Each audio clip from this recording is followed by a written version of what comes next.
La montagne d'or, une dénomination flatteuse pour une réalité dévastatrice pour la Guyane.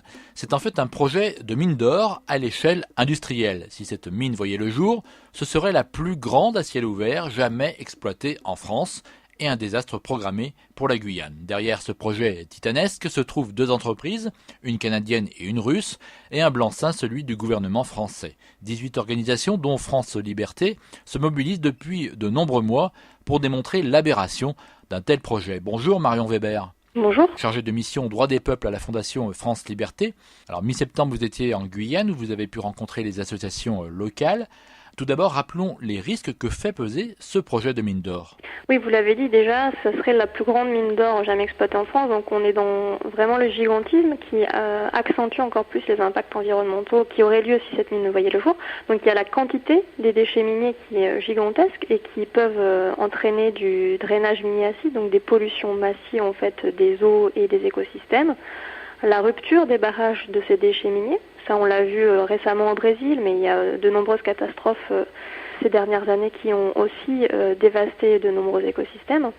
Et puis il y a la question évidemment de l'impact climatique, avec une augmentation de la consommation énergétique du fait de la mine, qui finalement cette mine consommerait 100% de l'électricité actuellement consommée par la ville de Cayenne. Donc des besoins en fait énergétiques colossaux avec une pollution atmosphérique très forte, générés par notamment les allers-retours des méga-camions, mais aussi des déforestations. Alors il y a les risques environnementaux et il y a les risques humains. Oui, sur les droits de l'homme, ce qu'on peut attendre, c'est évidemment, à partir du moment où les écosystèmes sont mis à mal, c'est une atteinte au droit à l'environnement sain, et en particulier pour les populations autochtones qui ont des territoires de chasse ou du moins de subsistance aux alentours, mais aussi un impact plus global sur le droit à l'eau de l'ensemble de la population de la Guyane s'il y avait effectivement une catastrophe telle qu'une rupture de barrage de déchets miniers. Et puis, comme bien souvent dans les projets miniers, on a un grand nombre de risques au niveau des droits des travailleurs, mais aussi de la criminalisation de ceux qui vont s'opposer à la mine. Bref, c'est tout un cortège en fait de bouleversements à la fois environnementaux, sociaux, économiques qui découleront de cette mine. Quels arguments avancent les promoteurs de cette mine d'or pour en justifier la réalisation ? Alors l'emploi, c'est vraiment l'argument majeur qui est avancé par les promoteurs, mais aussi par les politiques guyanais qui sont pour la majorité en faveur et qui s'affichent clairement en faveur de ce projet. Il faut savoir qu'effectivement en Guyane, il y a un très gros problème de chômage, en particulier chez les moins de 25 ans, avec 40% de chômage. Et donc là, l'entreprise promet 1000 emplois en phase de construction, 800 durant l'exploitation, et donc c'est perçu comme effectivement très bénéfique. Sauf que nous, ce qu'on essaye d'avancer, c'est que on est vraiment frappé en fait de voir que le seul arbitrage qui est fait pour le moment, c'est d'ordre économique. C'est donc ces emplois qui sont, bon, si on le rapporte à la population locale, sont quand même assez faibles, hein, donc 1800 emplois. Et d'autant plus que on est très sceptique sur le fait que ces emplois seront locaux ou pas. L'entreprise affiche en tout cas un objectif de 90% d'emplois locaux.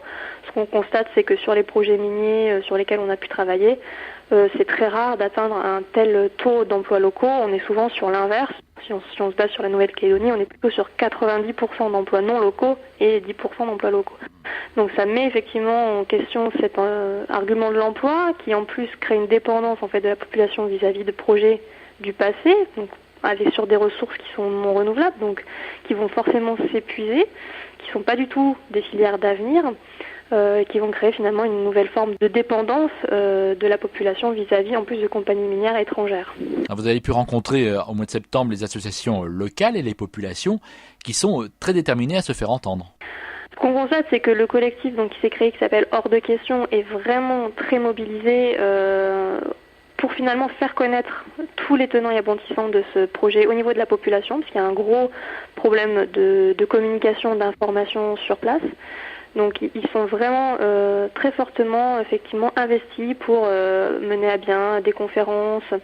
Lorsqu'on y était, ils ont organisé un grand meeting sur une place publique, donc pour essayer de faire venir des gens qui ne sont pas a priori intéressés par cette question, mais qui vont pouvoir venir écouter les arguments pour et contre entre guillemets, et se faire leur avis. Puis surtout, ce qui est important aussi pour la Fondation, c'est que les organisations autochtones sont très mobilisées également.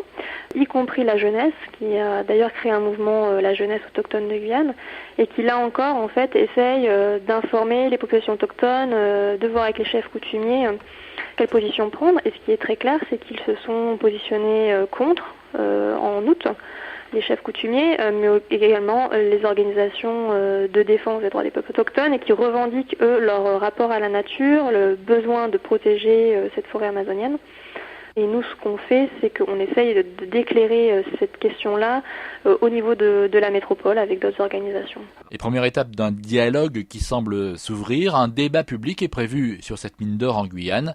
Nous en reparlerons la semaine prochaine. Merci Marion Weber. Merci à vous. Monde solidaire à retrouver sur fréquenceterre.com. Philippe Bourri, Fréquence Terre. Retrouvez et podcastez cette chronique sur notre site fréquenceterre.com.